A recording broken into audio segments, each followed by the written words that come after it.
Well, welcome to Wake Up with KC. This is Kimberly, and I have another amazing guest who I found interesting when I came across her page. Usually I scroll down if something hits me and, it sticks out like a sore thumb. I pay attention. And she's not only a songwriter, she's a podcaster, and she created her own music publishing company, and she's a relationship coach too. So I was curious about how she intertwines, music therapy and being a relationship coach as well. So please welcome Keana Mitchell. Hello, everybody. How are you? It is great for you to be here today. And, Kiana, share with us a little bit of how your journey began with music and therapy and being a relationship coach. Okay, well, that is a long story, but I'm going to try to condense it as much as possible and just give you the highlights. Music for me has always been something that I loved. Ever since I was a little kid, I remember listening to music.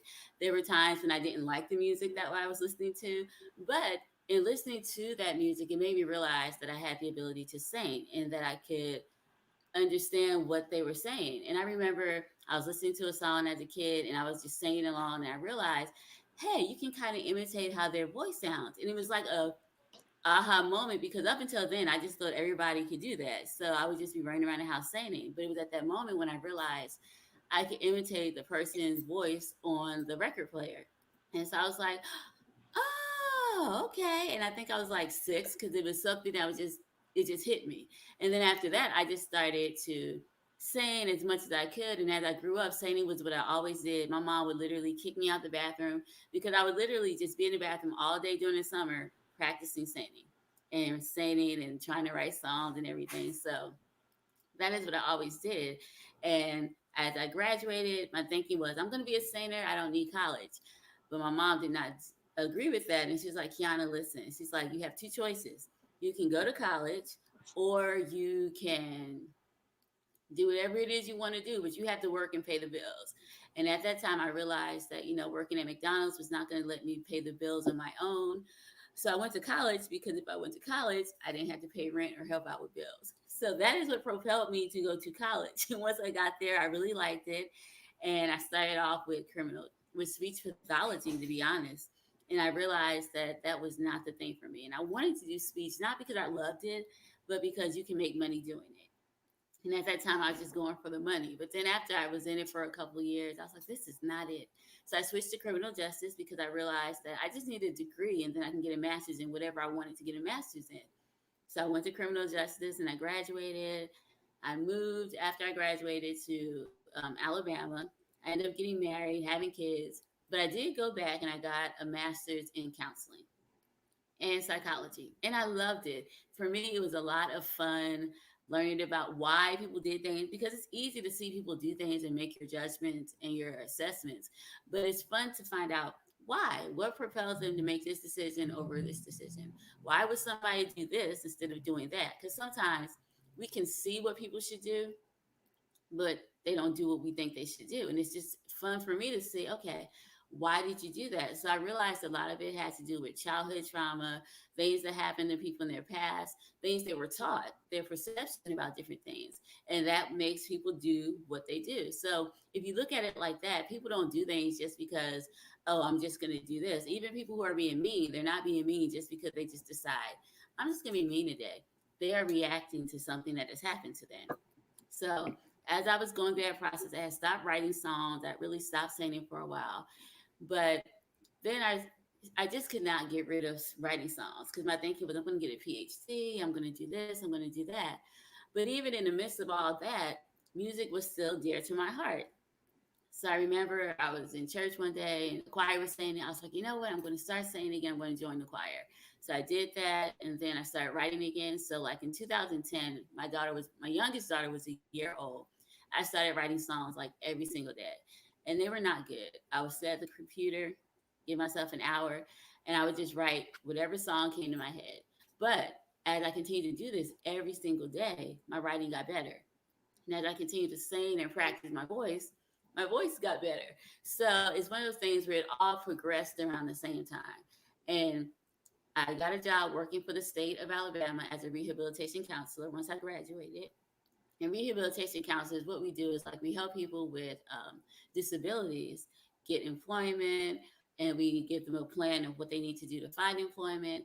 And we also can help them with school. But I realized I like that more so than the counseling side of it because it's like you have a plan. You work on your plan and you can mark things off your list. You can check things off. So that's when I realized that even though I love counseling, I like to know why. I also like to have plans, and I also like to make progress and go toward a certain goal. So I did that for 8 years. And then one day I was like, I think I want to work with relationship counseling and be a relationship coach. And at that time, I was writing love songs and I was podcasting. And I just decided to put it all together because I know for me, I remember things very well when I can relate it to a song. So what I started to do is write a song based on relationship issues and write a song kind of like what you should do. Like I have one song called Revenge, and it talks about how a lady broke her boyfriend's car with a brick. She just threw it in there because she was so upset. She was getting revenge. But and near the end of the song, I'm like, revenge is not always the best thing. So you would stop and think, like, okay, so she did this, you feel her emotions, like she was upset, but then you're just like, well, revenge isn't always a good thing. And I did that because I want people to know that it's okay to feel your emotions. It's okay to be angry, it's okay to be upset. But at some point you have to sit back and after you feel these emotions, don't act on them and think, okay, now what should I do from here? So that is how the whole music therapy thing started. Now, as far as the podcasting is concerned, and I put those two together, I started podcasting 5 years ago. My first podcast was called The Written By Podcast. And my own thinking was just like, I'm going to get my music out there. I'm going to write songs and tell why I wrote them. Well, I did this for like 20 some episodes. And then I began to realize, I was like, okay, so here's the truth. I'm not famous. Nobody cares why I wrote my songs. No one has even heard my songs. So how can I sustain a podcast based off of songs that I wrote explaining why I wrote these songs when no one's heard the songs? It just didn't click. I had maybe 30 good listeners who listen every week, and I'm thankful for them. But it's just something that clicked. And I said, okay, so either I can continue to do this or I can just stop, reassess, and do another podcast because I realized I love podcasting. So I stopped for like 4 months. I thought about it and I was like, okay, what do you like? And I was like, you love relationships. That's what you read about. That's what you talk about. That's what you write about. So, what I decided to do at that point was have another podcast talking about relationships. And then, since my songs are all kind of relationship based about what you should do and kind of like reminder songs about how you should work on things in your relationship, I decided to incorporate it. So, what I do on my podcast, I talk about problems, real issues. Then we talk about what we can do to improve them. I always encourage people to seek help of a professional counselor, especially if it's a deep seated issue, because me being a relationship coach is not going to help you if you need help to see a counselor. Now, I can tell you, I can see what you want to do, I can see where you want to go in your relationship, and we can work toward those goals. and we can get there. But if it's something that you really need therapy for, I would advise everyone to see a counselor before you come to me. So, what I decided to do is in the podcast, we talk about the issues, we talk about what you can do now to begin to fix these issues. And then after we do that, there's always a song based on what we talked about. And I write all the songs, but it's an original song talking about kind of reminding you about what's happening. And it's mostly in a story form, like, okay, so this person did this and this is how it worked out. And so I use my music as a way to help you remember something. And I do this because when I was in college, I would always be able to remember anything if I made a song to it. So I would be singing songs about science, whatever it is. I would just make up songs when I studied. And when I took my test, the songs would play in my head that I made up and I would pass. So I realized that music can help you. And I think that's why people make songs for like A, B, C, D, to help kids remember things because music can help you remember things. So I use my songs as a way to help you remember how you should deal with your relationship, what you should do, and what you should not do in your relationship. Wow, that's impressive. And I can relate with, relating to music. Now, I grew up in the 80s. So there was a lot of music. Yeah. Even, the late 70s, the disco era. Then you had the roller skating. Then you had the rock and roll, with John Bon Jovi and, all those guys and Journey. So, the ballads, the 80 ballads, which dealt with love. It created a feeling, and I'm being a transformational coach, and I was now I'm retired from massage therapy. I learned so much about the body, our chakras, the energy. They carry notes and it resonates with what you're listening to, with the chords and the harmonies and the music and the words that you're listening to. So there is a connection Yeah. with music. And dealing with relationships, it's like, to me, it's history repeating itself. Yes. Yes. And it goes far back to our origins. Hmm.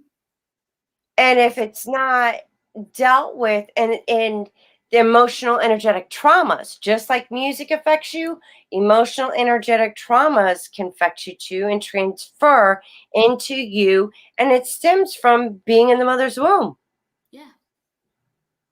So, how do you help others relate to music with what they're dealing with, but do you also help them realize patterns, cycles that it's not of theirs, but Yes. they, based on their upbringing, what they've seen, what they've heard, what they felt, they just carried it on into their adulthood? Yes, and I do because I do feel like if we don't think about the things that have happened to us as kids, some of us may not have even had bad childhoods per se, but let's just say, because back in the time when I was growing up, you couldn't talk back, you couldn't voice your opinion. It was just like people told you what to do and you just did it. And that also has an effect on how you relate to life because if people just tell you all your life what you should do, then how are you going to make your own decisions? How are you going to be comfortable feeling your feelings? Because if people are like, oh, girl, stop crying, or that's not a big deal, they're minimizing how you feel. And when your feelings are minimized, you don't even know how to express your feelings or deal with them. So, yes, we do talk about things that have happened in childhood, any issues that they had. Some people dealt with abandonment, and that affects your relationship because if you were abandoned as a child and you didn't get the help and counseling you needed, you're just taking that baggage into the same relationship. And so, yes, we do go back. We talk about things that happened, how it made them feel, and we also discuss what can we do now to move forward. What are some things that can be done? And it's a lot of things can be done. Some things just have to do with you recognizing and acknowledging what happened. Because if you don't acknowledge it, then it's almost like it didn't happen. And until you acknowledge your pain and acknowledge your trauma, you can't work on it. You can't heal from it because you're just trying to ignore it. And ignoring your feelings never work. So you have to acknowledge these things and work on them and see how it makes you a better person and draw from those experiences. Yeah, and it's not just, what happens to you, you know, your own personal experience, because there's many forms of abuse. Yeah. But then it's also recognizing, well, you're struggling in this in all aspects of relationship, money, career, jobs, and like you see how your parents are brought up, then your grandparents, and you could go further back and find similar patterns that you're currently dealing with as well. Hmm. And I've learned my awakening, I guess if you want to call it, was when I first read Rich Dad Poor Dad from Oh, Robert Kiyosaki. yeah. It's the poor teach the poor to be poor, middle class teach the middle class to be middle class, the rich teach the rich to be rich. Which category do you go into? And I just was like, oh my God, I'm not sure if it's poor or borderline middle class based on me looking back at how my parents, and it's always get a good, go to school, get good grades, get a good job. You can't do that in these times. No, you can't. It's not going to work. You have to have some kind of entrepreneurial sense because just go. Because I thought about it. I was working for the state for like 8 years. And while I was working, I was feeling, I did like the job at first, but then it got to a point where it's just like, I can't do this because I was looking at people around me. They've been there for 15, 20 years. And I was freaking out thinking that I was going to stay there long enough to retire because to me, that was not the life that I wanted. That's not what I wanted to do. I'm like, there is so much more.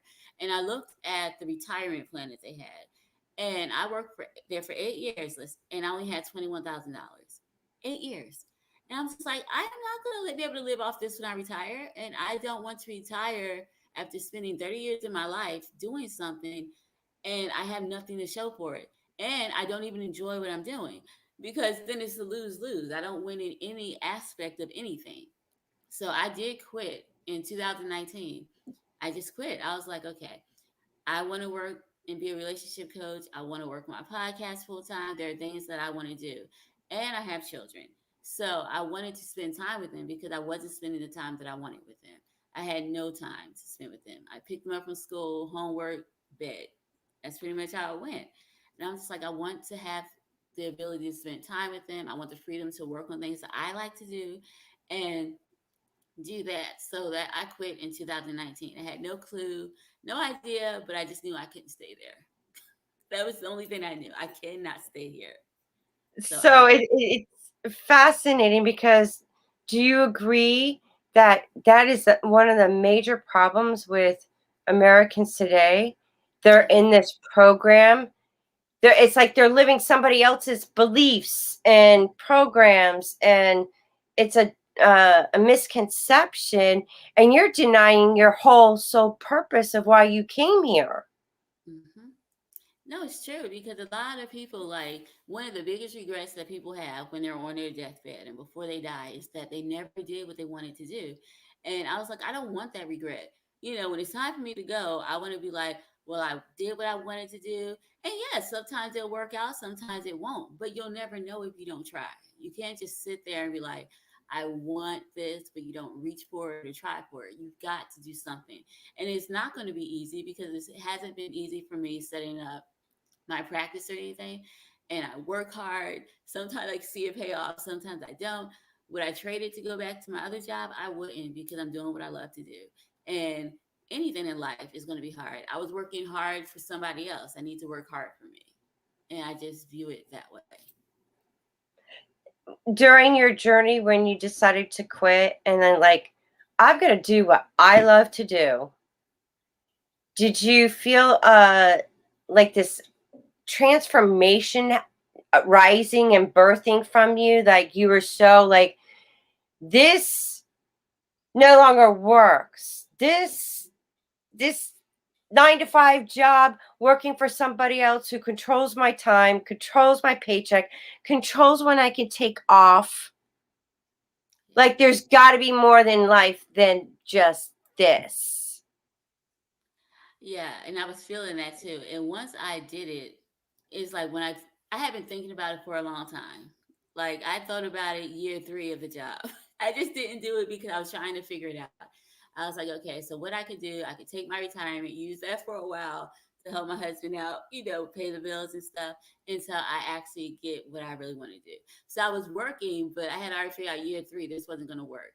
And this lady at my job, she's like, well, Keana, year 5 is when people just stay forever. And I was like, I'm not staying forever. So I started to make my plan 3 years in. And finally, it got to year 8. And I was like, I had already planned to quit in December of 2019. But things were getting like harder. They were making it more difficult. And the thing that I originally loved about the job, which was the talking to people and helping people, they had kind of changed because the government had changed and they were getting federal dollars and you had to do things this way. It was more paperwork, less people. It was more thinking about how to keep grants and how to keep federal funding and less about the people we were employing because I felt like it should be more where we were helping people find jobs, but also helping people find jobs that they could live off of, help people find jobs so they could advance, not just helping someone with a disability find a job and mark it off your list of things to do and never get them anything that's sustainable because I'm just like the way the economy is and taxes and inflation, like they're not going to be able to live. So why aren't we helping them find meaningful jobs, jobs where they can advance instead of just saying, okay, I help them find a job and then mark it off and it goes. And it was one of those things where if you help someone find a job, then it went toward you and you would get like a raise for it. But I'm just like, but we're not doing anything really. We're not actually helping. These people are not finding jobs where they can live off of. They were living with parents, but what if they wanted to move out? Like they need to have a quality of life. And it wasn't like that. It was just all on the numbers. And I just And couldn't do it anymore. and that is amazing that you just said that because of this, the bill that's been, $15 an hour. Hmm. And I even question, like, who can make it off of today with the cost of living with $15 an hour? It's not there's no balance here. Right. And what about the people that have been making $15 an hour already for several years that hasn't gotten a raise? Right. And there's people that are working 2 or 3 jobs, and then with the pandemic and everything, there's this, you know, one party is like, oh, they're making more money getting all the benefits instead of going to work. Well, this is the most money they've ever made based on their minimum wage job. What would you do? No, I feel you on that because it's one of those. It's like it's easy for people to talk, and I have a sister who feels that way. I don't feel that way. I'm just like people deserve to have a living. They deserve to be comfortable. They deserve to be able to go to the store and buy groceries and not have to worry about do I have enough money or let me buy this. Like people deserve just basic. They deserve to live, and it's not living if you're working 2 or 3 jobs because in the end, it's not good for your health. You're not getting adequate sleep. You're not getting proper diet. You're making yourself sick. And if you're working that many jobs, I'm sure they don't have health care. So you're just killing yourself Hmm. just to survive. And you shouldn't have to die to live. That shouldn't be how it works because you're taking time off of your life span by working all these jobs and not taking care of yourself. And so I agree. I'm just like, well, they need to figure out what we need to do to help people stay in one job, work one job and not have to work 2 or 3 if they're complaining so much about people wanting to stay home and take advantage of the benefits that they currently have. Then we need to figure out how to help people be able to live a decent life because this is not the American dream. This is not the dream. You No. can't sell this to anybody. This is not a dream. This is like survival of the fittest. That's what it is. So wouldn't you agree that it's like a old broken system Yeah. from programs from way back, what, 40s and 50s? Yes, so long ago. And nothing's changed. And I'm like, really? I'm just like, wow, like, where's your mindset at? You Yeah, know? I've been reading this book. I read it before when I was younger, but I'm reading it. I read it again called Who Moved My Cheese? And it talks about how we have mindsets and we are stuck in them. And for a while things may be good. It's like the cheese is there, but then the cheese is moved or is put somewhere else. Instead of going to look and expand, like what should we do? Instead of changing with time and changing with things that are going on, we sit in that same area and we're just like, well, who moved my cheese? Things were so much better back then. And you're just like, no, but we gotta move. We have to do different things. And I think the government does that. I think we as individuals are afraid of change, and sometimes we don't take the necessary changes or make the necessary changes that we need to make at a time when we need to make them to move forward instead of just staying where we are. I think change can be scary, and that's probably why people are not making it, and it's not even being implemented in government. Because even when I look at Congress and the laws they're making, I'm just like, okay, it might help. I don't think this is really going to help anyone. I think we need to come outside of the box, think outside of the box and do something different. Because what we're doing now and what we've always done is not working. And those cycles you talk about, it's true. It's like if you notice, we go through the same cycles every single time. So one cycle, the movement may be toward, okay, people need more help, so there'll be more benefits. And then the next cycle will be like, people have too much help, so they'll take away benefits. And it just goes in a circle, and we don't progress, we don't move forward because we're just spinning our wheels, going in circles, doing the same thing all the time. To me, it's like history repeating itself, different time period. And it's amazing to me, like, you guys don't see this? Like, there's documentaries. Look in your research on history. It's mind blowing of how I can look now Mm-hmm. and see it like a movie screen from our beginning to where we're at now. I'm like, wow, we just keep replaying it. And when are we going to wake up from it? That was true. I was telling my husband the other day, the same pandemic that happened in 1918. If you look at the things that they did, we did those exact same things. When they were Yes, talking about people who were complaining about masks, I was like, oh my God, they did that 100 years ago. Like we yes. were doing the same thing. It's like the same thing, the same protest, everything. I was just like, how? Like you would think we would have changed by then. That was 100 years ago. And now we have more technology, more knowledge, more science. And we are doing the same thing that they did 100 years ago without fail. Same thing. Energy, emotional, energetic traumas that keep passing down to us.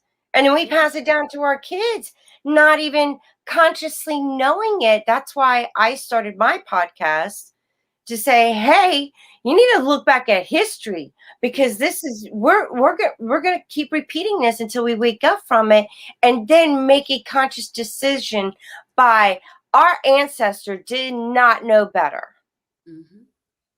and own up to the responsibility that we're one big family and we got to take responsibility. Now, how can we solve this? How can we make it better?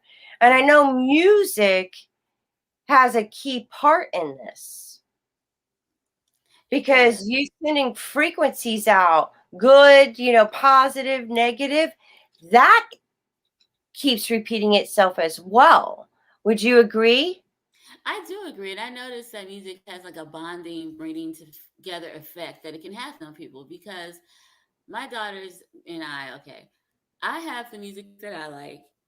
They're teenagers. I have a 15-year-old, 14-year-old, and a 12-year-old. So they all have their different types of music. But whenever we're riding in a car, we listen to each other's music sometimes. But the thing that bonds us together is music. We'll listen to each other's music, we'll comment on it, and it gives me insight into who my kids really are based on what they listen to, kind of what they like. And the thing that we all can listen to, and there's always this thing we can listen to. So sometimes we'll listen to Hamilton. That's something we all love. We can all listen to the Hamilton soundtrack. We'll listen to Michael Jackson. It's something we all can listen to.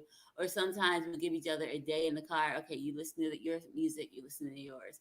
But music is a thing that I've noticed, especially during the pandemic, since we've had so much time together.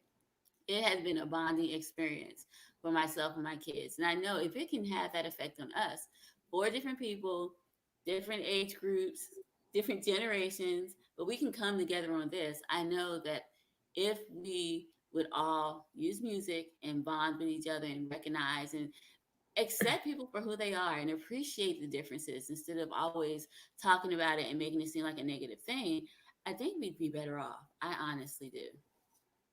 I agree with you too. And, it's like, and then you got the racism and the hatred Yes. that is being out there with the music and the anger. Like you can feel that when you're listening and hearing, even from the chords, because music creates the emotion. So Yeah. if you're constantly putting, the hatred, the anger, and the racism out there, do you agree that that's going to continue on and I do. affect you? I do. And let me just say, it's one of those things where I never really, I knew racism existed, but I never really paid attention to it because, believe it or not, I grew up in South Carolina. I was born in New Jersey, but when I was 10, my parents moved to South Carolina. So I kind of grew up in the South. And I don't recall, I didn't experience that. And it was shocking because the South is where you expect to experience and see a whole bunch of racism. But I didn't experience that personally in South Carolina. I didn't experience that. I live in Alabama now, and I really don't. I can remember maybe one time I was afraid when the police stopped me because they got me confused with somebody else, and I was just like, "Please," I'm like, "It's really not me, it's somebody else." And then they checked it, then they saw, okay, it's not me. But I'm like, whoever has a name similar to me, can you please behave yourself? Because I am not getting in trouble for stuff you do. But that's a whole different thing.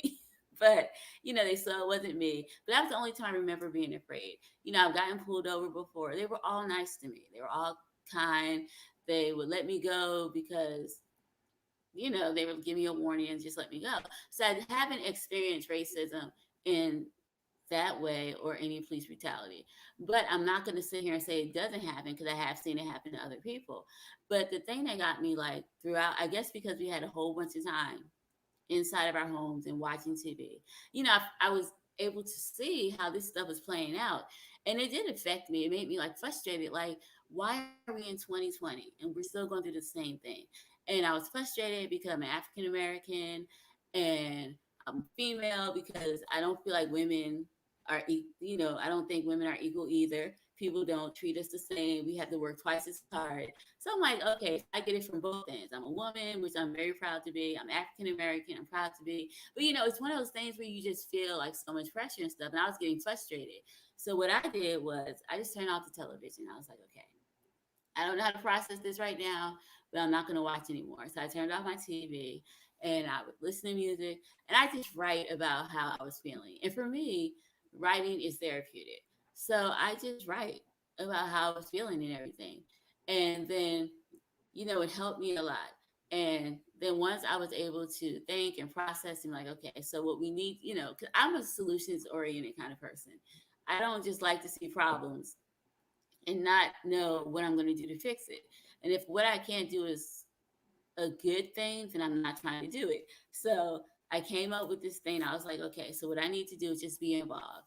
I need to vote in everything that we have in my area, whether it is for something local, because before I would only vote for presidential elections, but it made me realize I need to vote midterm elections. I need to vote in my local government. I need to be more active. So that's where it led me. It led me to be more active because I realized that things are not going to change unless more people who are like minded come together and get involved in government and vote and attend hearings and attend all these little things because it starts locally. We can't expect to jump to the White House Hmm. immediately. We can't expect to go from 0 to 100. It takes time. But if you start off with your local government and then you move on to state and then move on like that, then you can have an impact. And I'm like, if all of us would just get together and be more involved, it doesn't even take us doing all the things you would think. It just takes you being involved in your community, being involved in your local government, going to these local things, and it would help a lot. So that's what it helped me to realize. But I do see how music, because I don't even listen to any type of music that is hateful in any way. So it's like I don't care where it's coming from. I'm not trying to feel that because for me, being that having hate in me is exhausting because you have to hate people, then it takes energy to be angry, and it takes up more energy to be angry than it does to be happy. And it takes up Hmm. more energy. So I'm not trying to get all that energy and just throw it out there. I think, and it's not good for your health. I tell everyone, when you choose to hate people, it's like drinking poison, trying to kill somebody else. You're just making yourself sick because our body wasn't meant to be that way, especially in a long time, continual year after year after year kind of thing. You are killing yourself. So no, I agree. That's why I listen to peaceful music, things that don't involve hate, even when it comes to social media. Anybody who want to put anything hateful out there, I just unfriend. Come like I'm not trying to do that. That's just not where I'm coming from. Right. And speaking of the, everybody coming together to, for in the local government and everything, it also is do your research Yeah. on these candidates. Don't just go by what they say and promise. What is their credentials? What have they done to contribute to the community? Yeah. And it's you can no longer, just because you're Republican and you believe the Republican side or you believe the Democratic side, go to the candidates on those sides and what have they accomplished? Where are their credentials at? And not because, oh well, go Republican all the way because it's Republican, or go Democrat all the way because it's Democrat. And do you think that's another program that's Yeah. been taught down to where, and now we're seeing a huge shift with the young adults now. They're like, we're tired of this. We're going, and they want a better planet. They want better things to happen. So they're going to go to the ones that are showing that. I agree because I feel where they're coming from. I do. I know back in the day, I used to be Democrat and Republican, but I found myself not really identifying with either sides, to be honest. It's like I don't Me too. identify with the Republicans. I understand the Democrats and I kind of see where they're coming from, but they don't really express like me. They don't really identify with me because I personally believe everybody should have the right to be married. I don't care. You know, I'm not big on, oh well, these people shouldn't get married because they may be homosexual. Like, so what? How is that affecting us? Like, why can't they have that right? It is a right that they should have because I feel like we are trying to take away people's rights just because it doesn't go. It's not in line with what we think or we believe. I'm just like, beliefs should have nothing to do with it. This is a human. This is a person. They should have a right to do things that you have a right to do. Like, why would you take that away from someone just because you don't believe in it? And so I see myself sometimes pulling more with progressives because I'm just like, I don't want the planet to go down in flames. You know, I think we should work Right. on emissions and all these things. And I do think that people should have a right to do what they want to do. And if they feel like they were born in the wrong body, they should change if that's what they want to do. No one is forcing you to do any of these things. Like, why are we so caught up with trying to make people stay in line with what we believe? Are we afraid that if people change, it's going to affect how we view ourselves? Like, I don't understand why it's such a big deal. I believe people should have equal rights. I believe people should be allowed to do whatever they want to do as long as it's not killing somebody or hurting somebody, you know. Because I, Right. As long as you're not causing any harm to exactly, anybody else and it's a win-win for all. it is. Because people That's should be my allowed to do thing the, is, if you could create, okay, here's the problem, here's the issue. Now, what's exactly. the solution to where it's a win-win for all? Because then things like open up and just flow easier. Hmm. And it just it that's like miracles happen when that happens. It does. And I think that if all of us were allowed to be who we really are and who we really want to be, then I think the world would be better. You would find so many interesting people. You would be able to learn so much from each other because it's not the way it used to be. Like, there's so many things out there that you can learn and do, and you can learn from other people's experiences, and they can be used to help other people. So that's kind of where I am. So I don't fit on either side.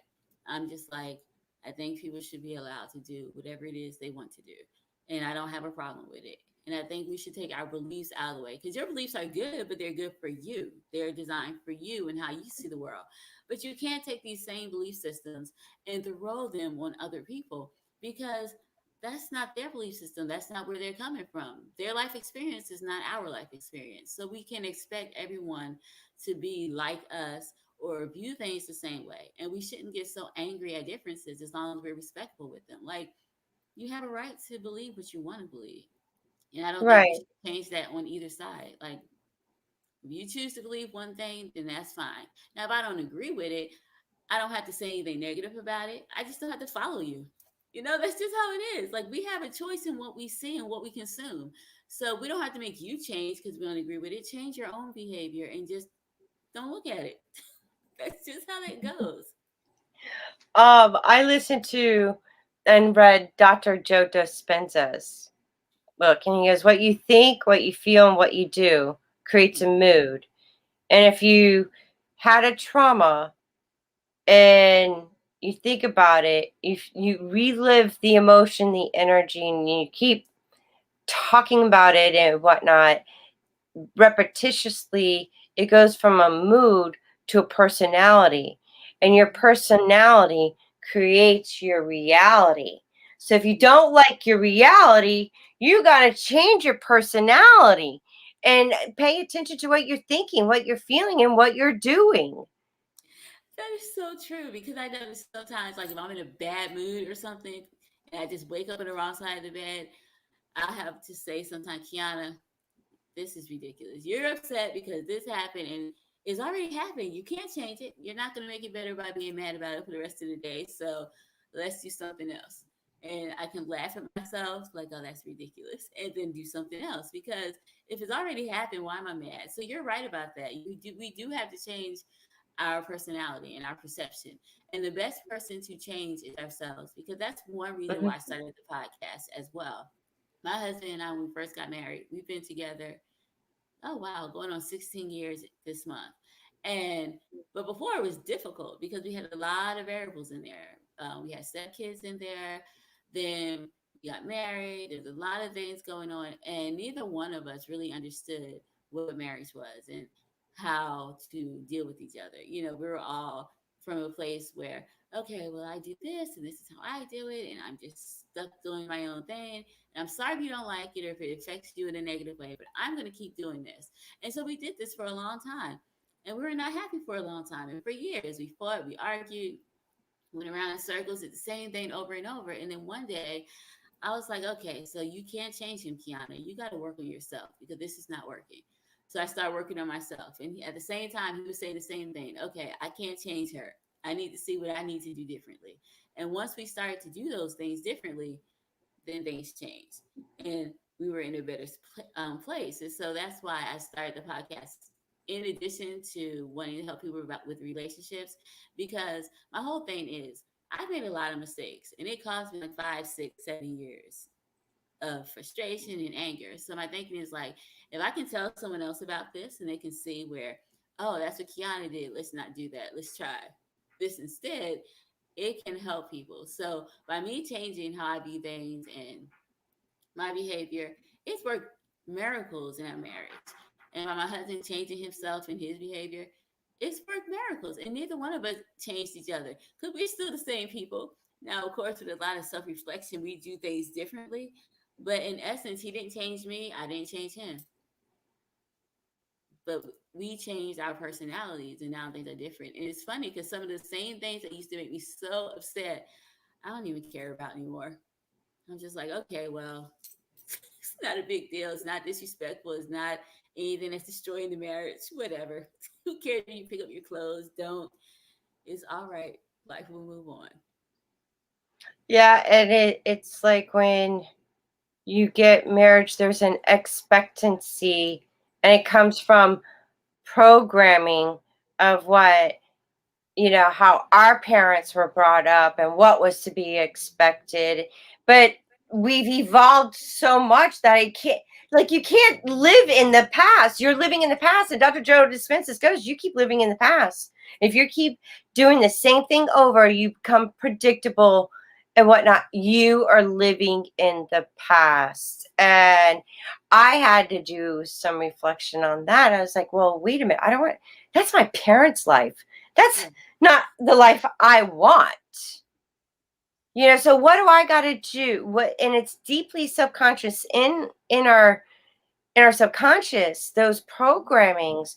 So it's like peeling the layer off an onion, and it's just a process. It doesn't happen overnight, but Right. things will start coming to you. And that's when that transformation comes, and you do change, Hmm. but you're changing your beliefs, the way you think, the way you feel, and what it is that you do to to create a whole new, better version of yourself. Yes, and you are right about that because I see myself changing and evolving. And I see so much transformation has happened for me throughout this whole pandemic. Like I used to be someone who felt like, oh, I always had to go to church. I always had to do this, that, and the other. And throughout this time, I'm just like, okay, well, that's not true. That's not how it's, that's not how it is. I'm like, you can still have a relationship with God and not go to church and not have any particular religion, because who's to say that God and religion are the same thing?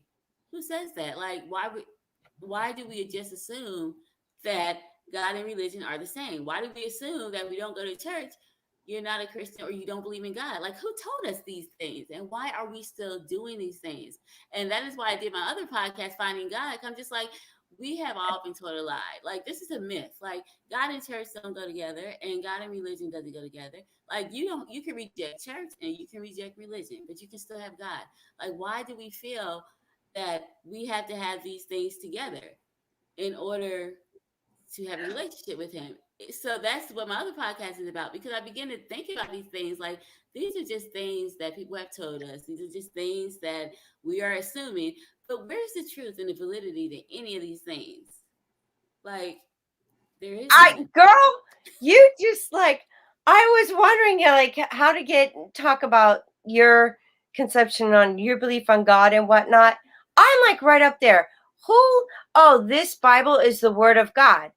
Well, who said so? And if you read it, it's like, now there are some things I do believe God said, but then there's a lot of things that people try to throw on you when you read them. You're like, this is a letter that was written to somebody else. So this is their perception of what was happening in that time, but it's not what you should necessarily do. Because I'm just going to be honest. I remember as a kid, people are like, well, Keana, you got to be careful about how you dress, and you got to do this because it says here in the book of, where was it? Timothy, or one of those New Testament books. It's Oh, like, how yeah, the about, women's faces need to be covered and all that. yeah, and I Oh never my believed God. that. I never believed it. 'Cause I was like, that doesn't make sense. I was like, why would that happen if we're made in God's image? Why are we covering ourselves up? So I always rejected it. But I was reading it the other day. I was like, you know what? I was like, what they failed to tell people is that this was his opinion, because he said right in there, he said, I believe, I feel. But this is just someone talking in a meeting to a group of people about how he felt. It was never something that God said. It was never anything that was in the Ten Commandments. This is just something that he said in a meeting. So why are we taking this and trying to make it seem like this is law? This is what God says, because that's not what He says. That's not. No, That's a letter that was written to people, and it's okay. It's nice for me to know what He said, but that doesn't mean I have to apply that to my life, because that's not what God said. That was a man, a letter, in a meeting. That's it.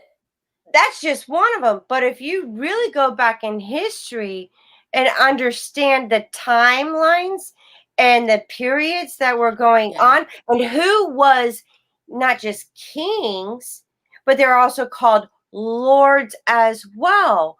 So there were more than one gods back in those times, because in history, in the cuneiform writings on these tablets, they talk about these gods that came from the sky. Hmm. So our whole misconception of who we really are and where we came from is such a lie that that book, I can't even, like, there's some, it's been so twisted and converted and just tainted. Yeah, it's been taken out of context big time, because I've heard some people use the Bible as ways to manipulate people. And I'm like, that's not what it was intended for. That's not No, what you do. I'm just like, but you can't do that. Religion did that, though. It They did. took copies of these writings that you see in the Torah, the Quran, and the Christian Bible. They just took that information from these writing on the tablets and deciphered a certain thing. I'm like, okay, we're going to create a story, and this is what we're going to do, and put this together. And it's like contradicting in certain parts as well. And it made me question things like, hold up, wait a second. So I started doing more research, and that's another reason why I started my podcast, because I'm going to tell you the truth. You might not like it, but this is history and science and spirituality going tangent together, and it gives you clues of a better understanding of a truth because it's written. The Bible is not totally what the word of God to me. Oh, it's Holy Spirit filled. Well, I'm Holy Spirit filled. So are you. Like, but it was, and I'm like, you're not, you're not connecting, are you? You were created in an image of a divine spirit. You are a divine being. You are a spiritual being, a sexual being inside a human being. And we're taught that we're separate from being a spiritual being, and being a sexual being is the bad taboo. There's a bad, it's like sex is bad. You can only do it when you're married and all this other stuff. I'm like, no, that is one of the biggest gifts that we have. No, I agree with you, and I do think that because I do. Well, for me, I do think that the Bible was inspired, but I just think people have taken it out of context. Because if you read it, you can use it for anything. White supremacists can read it and be like, "Okay, so this means you should be a slave because it says in this book that this, that, and the other." But they're not looking at the time frame. They're not reading what was before it or below it. People can say all kind of things that they want because it's a big book. Like you can literally open it and find whatever it is you're trying to support. But I don't think that people are reading it the right way. And I think people are taking stuff, just using it. And I do think that religion has really tainted it because I do feel that in order for them to control people and to get money from people and do all these things, they're going to tell you, well, if you don't pay tithe, you're going to be poor. Well, what if you're poor already and you're paying tithe? Like, Hello. what's that going to do? I just think they Thank you. use it to get money from people. I think they use it to scare people into submission and tell them, well, you're going to go to hell if you don't do this. To me, that's just how I see it. And so, what I tell my kids when we read the Bible and when we have our devotions, I'm like, listen, God loves you. And no matter what you do, you can never do anything that's going to make him love you less. And I'm like, I don't care what people want to tell you. I don't care what people want to say because I think our perception of God is wrong too because we view him as this Yes. hateful person who's going to throw you into hell for anything that you do. That's not true. Because if you just read what Jesus did and just read what he did and about his life, he wasn't like that. He told people go and sin no more. And he asked people who were trying to stone the lady who was caught in adultery, and he was just like, "Well, where are your accusers?" And it was just like, "Well, you sin too, so why are you doing this?" So he wasn't like that, and I think that we have it wrong, lying to people about they're going to hell for every little offense instead of talking about forgiveness and grace, because that's what he was about. And I just think we are wrong with that. So that Well, is honestly, how can God create himself through us to turn around and damn us to hell? yeah. Because that did not resonate with me. And here's the understanding that I finally got through my own journey is I am a god. I'm just a female version, so okay, let's call it a goddess. And we got together in a divine soul form, and I decided that I wanted to come to earth and I wanted to experience these things. So I come here to earth, I go through all these experiences, and then I'm thinking, well, why did I want to go through these experiences? So I'm having a conversation with my higher self, this divine being that's in me. He goes, just to experience it. I get to experience myself through you. If we don't like the experience, we could change it. That's it. made sense. I'm like, okay, so what do you want to do today? What do we want to create today? And it's that to me is the true meaning of the essence of God that I know. Right. There is no good, there's no evil. There's just experiences that you could choose to to continue to participate or change it if you don't like it. And he's like, why would I create myself and have life experience through you to put myself through a hell when there is no such thing? You create your own hell, you create your own heaven. You are creators. That was the beauty of why everything exists the way it does and continues to exist. It's constantly creating itself in so many ways and in so many forms, and even in human beings. And there's other beings out there. We've been taught that we're so small and that love is conditional through religion and even in our own upbringing. Yeah, and that's not true. Like love, as far as I think, like when it comes to religion, I would like I say, I tell my kids, God loves me no matter what.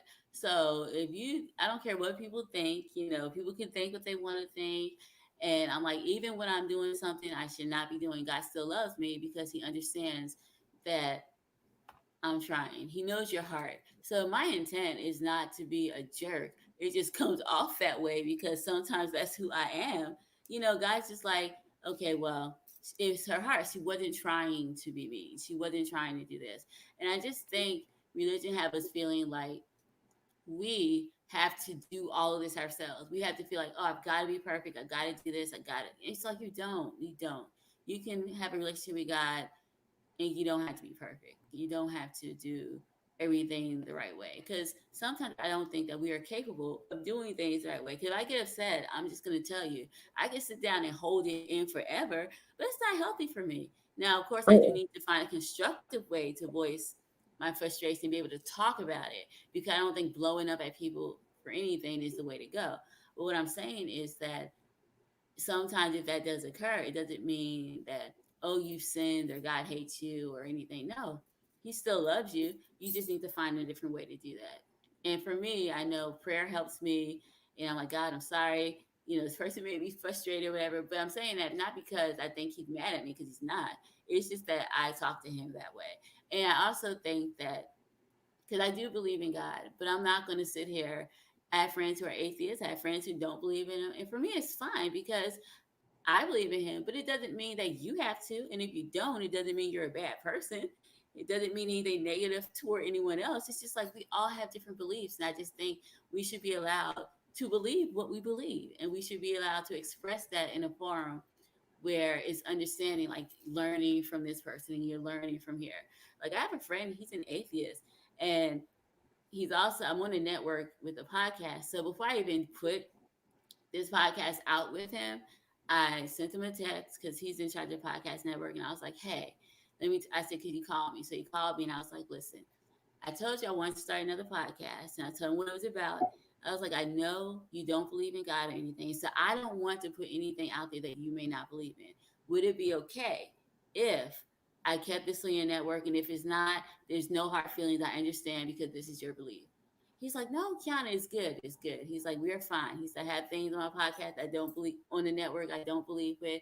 He's like, "It's just a forum." I was like, "Okay, well, if you're good with that, then you're good with it." And I did that because I don't feel I'm not that Christian. I'm not that pushy Christian that some people are. You know, I am not going to be like, "Well, this is what I believe, and it should be on the podcast." 'Cause I have a right. No, I don't have a right to impose my views or opinions on other people. That's not what I have a right to do. I have a right to believe what I want to believe. But if I know someone doesn't believe in that, I think it's rude, and I think it is just egocentric for me to say, "Oh, well, you should believe this, and if you don't, then something wrong." Like, no, it's not. It's like it's fine. So I only put my podcast on that platform after I had his permission, and he said he was okay with it. If he had said otherwise, I would have been fine, and I would have put it out somewhere else. I wouldn't have been upset, no hard feelings, because I respect the fact that everyone doesn't believe the same as me, and I respect the fact that the same way I want people to be respectful about what I believe, I feel like I should have to be respectful about what they believe. So I was telling someone the other day, I'm like, I'm the Christian who would be at a pride parade marching for the rights of people who I feel their rights are being taken away. I'm the person who will stand up for people who want abortions. Now, for me, that's not something I would do, but just because it's not something I would do, why can't you do it if that's what you choose to do? I don't think I should tell people what to do with their bodies. So I'm just, Mhm. I'm just like, I personally, I will march for anybody. That's just me. I'll march for anybody. I'll stand with anyone. I will be in solidarity with anyone who I feel like is being marginalized or being treated unfairly, because that is what I think. If Jesus was here, based on what I've read, I think he would do the same thing. I don't think he would be sitting up there telling people who are gay, oh, well, you can't come here because you're gay. I don't think he would do that. I think he would embrace them. I Hmm. think he would love them. That's just what I think. And I think if I'm supposed to be someone who represents him, then I need to love people. I can't be hateful. And it just bothers me what I've seen this past year with religious people being hateful and doing all kind of things. And then they'll want to say things like, oh, well, people are against the church. I'm like, no, they're not against, or people are against God because they're not coming to church. I'm like, no, people are just tired of the church dictating and telling them and bullying them into a belief system that doesn't exist, and that's ridiculous. That's what they're Yep. tired of. I don't think people have given up on God per se. They've given up on the church. And since people want to put church and God in one thing, then this is what you get, you know? Yeah. And I think right now that's part of the awakening that's happening. Yeah, And the churches are crumbling.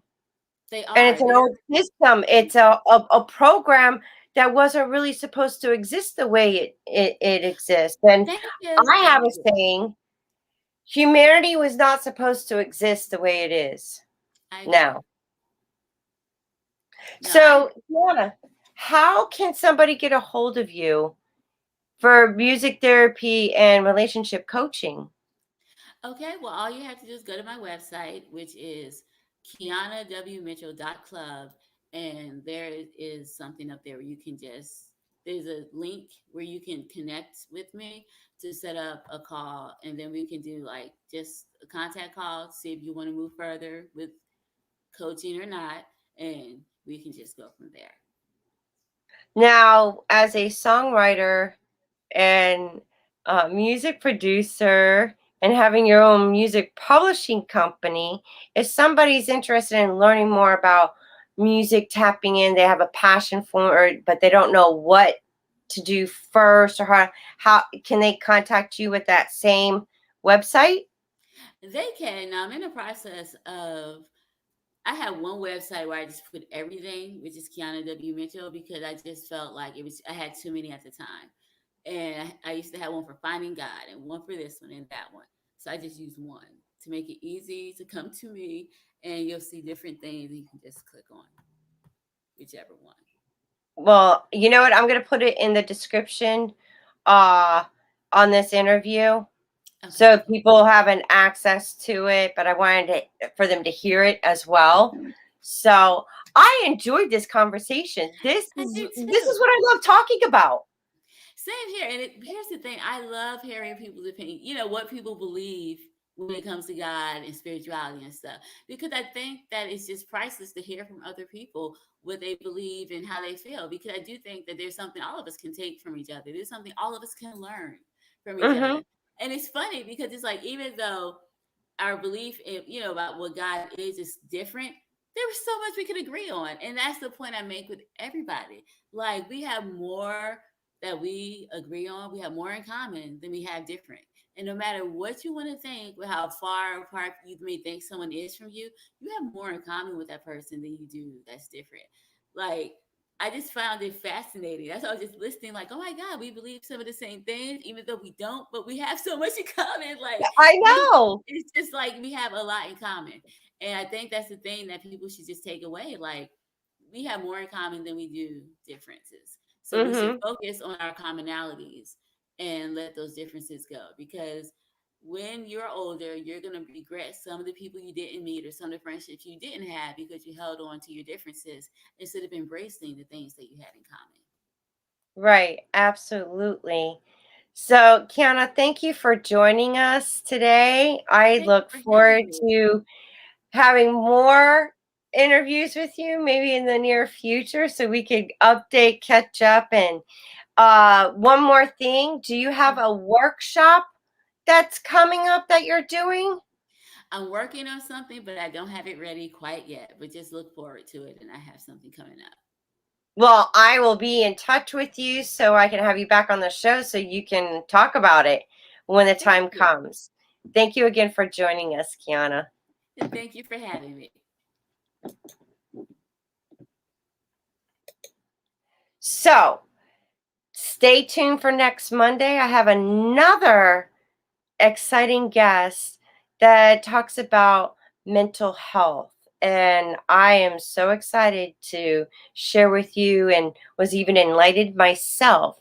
So stay tuned next Monday. It's going to be very insightful, enlightful, and hopefully it helps you as well. And I hope you enjoyed today's show too and learned something new.